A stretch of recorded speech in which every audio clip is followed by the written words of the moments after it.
Hello, and thank you for pre-ordering my book, This Is Not a Death Sentence. It's an honor. As a bonus, I want to give you some additional context and a reading of my favorite poem from the book.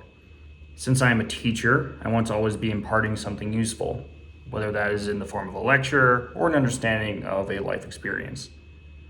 There is a lot of stigmatization or misinformation about illnesses involving mood disorders or psychosis.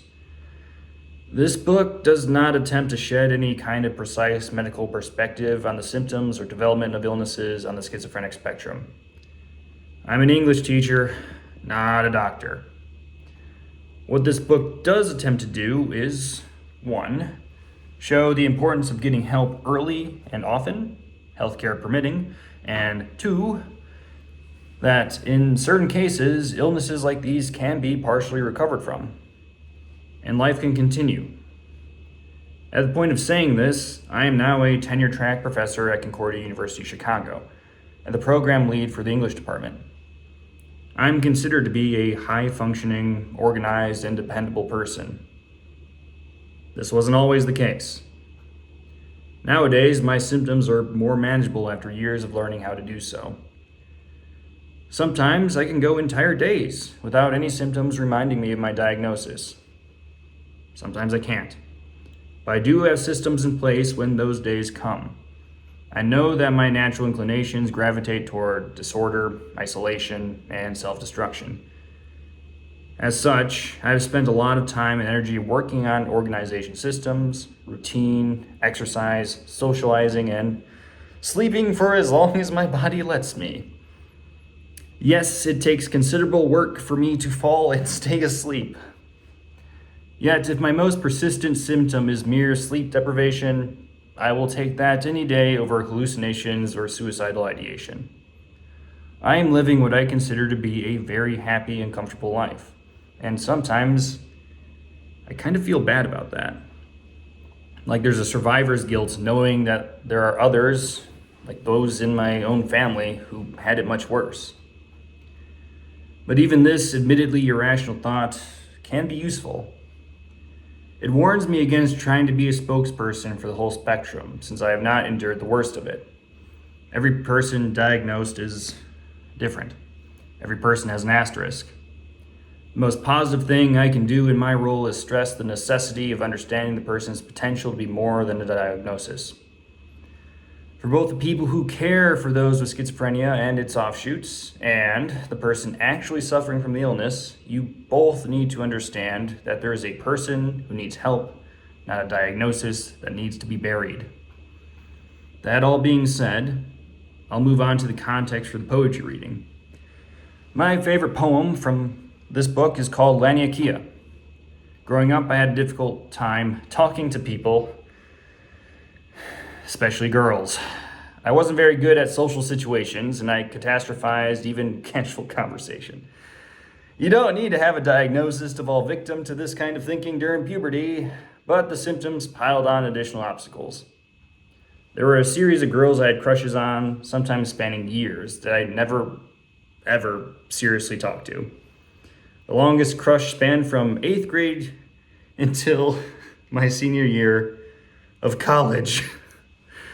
I was a huge, annoying, scared sap who didn't fully develop a capacity for talking to slightly intimidating people, such as a crush, until after I spent some time selling things door to door. There are way scarier people that I interacted with because of sales than any of the girls I ever had a crush on. But I had to do it so I could eat, so I forced myself to learn how to talk. Nothing really depended on my ability to flirt, so I just didn't. Do I regret never making a move? Not in particular. I think it's incredibly bold to presume that anyone, including me, would have been any happier if I was better at talking to girls. I imagine things would have ended the same way as soon as the symptoms started getting worse.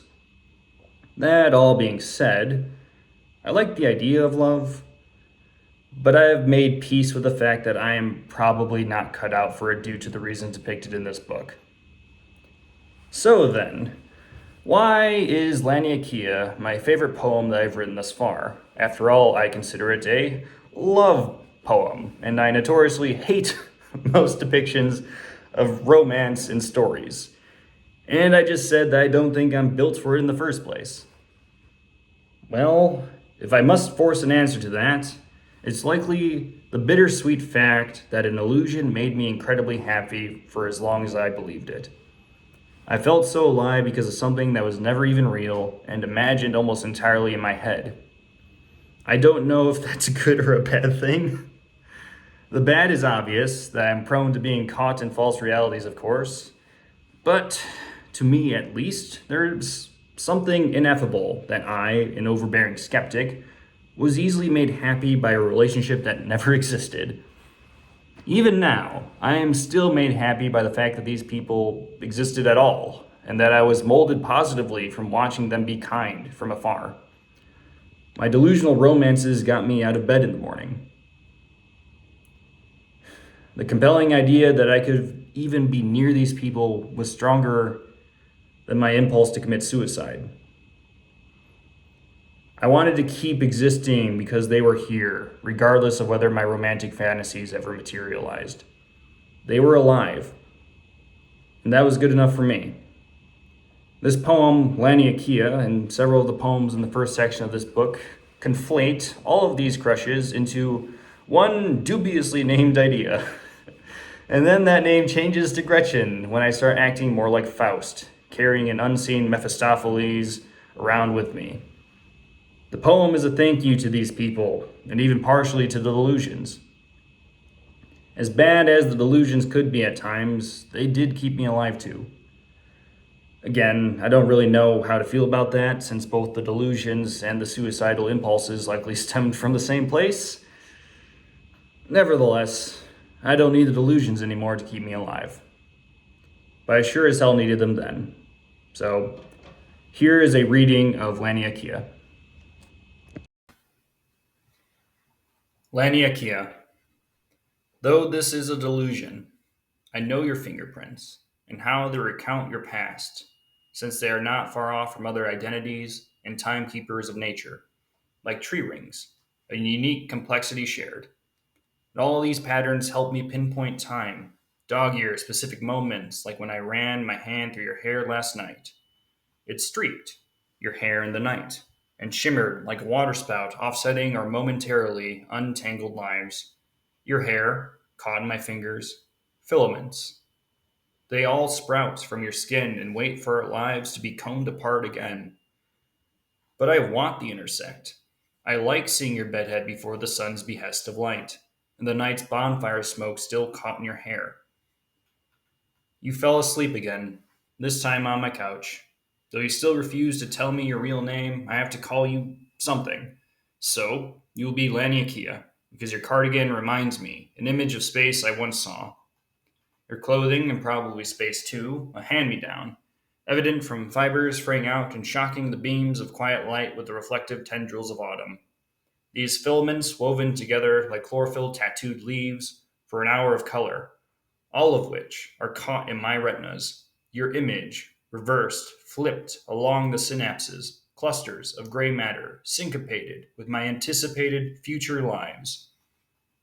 The mechanics of calculated moment, your next words and what to say at the lungs' breath out. It's all a bronchial flexing web which becomes vibrations and then voice through the current instant following pathways of nitrogen, oxygen, carbon dioxide, and the air soup that found itself in my room. And you laugh. Think I'm absurd when I tell you that your voice is violin strings, since it reminds you that the strings are made of fine strands ripped from sheep guts. What an experience of music! And I remind you, the bows that slide against the strings are hair too. More filaments. Guts against hair jostle. Friction makes frequency. Somehow, in this expanse, we found a way for dead cells to make music.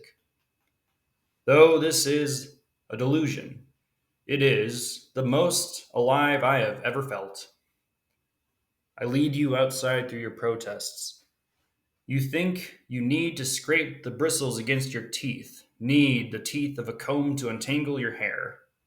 I smile and say, Sometimes you barely need your shoes.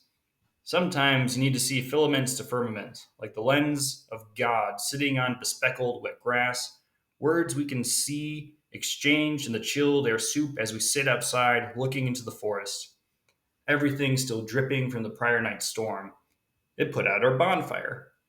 And of course, we stayed outside anyway. It was a rain that somehow felt warmer than the fire, and I'm guessing you might have had something to do with that.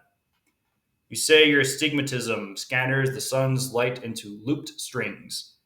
You tell me your bad eyes can see the sun's magnetic field, and all it touches, your cheek, my arms, this puddle at our feet, which is casting, like our eye, an upside down, flipped image of soul, and even further beyond, strands of light tangled in illusory, massive complex. Laniakea, the structure of this present that ticks against entropy before the cosmos goes dark. And if this is just a delusion, what could be? In reality, I am a basement in the heart. Though I'm rushing to the end, the expansion will eventually pull us apart. At least, in the visible now, we are. Laniakea, immeasurable heaven, your lips against mine. In 2014, the region of space that houses our galaxy and 100,000 others was given the name Laniakea. However, recent studies have shown that none of the superclusters that make up Laniakea are gravitationally bound. They just temporarily appear to be. It is a delusion. Dark energy will eventually disintegrate the body of Laniakea, each former fragment alone in its own pocket of darkness until it gets cold enough to vanish, until it will be hard to tell a supercluster that massive ever existed at all. Sometimes, if you tell a love story in reverse, you arrive at the ending you were always looking for.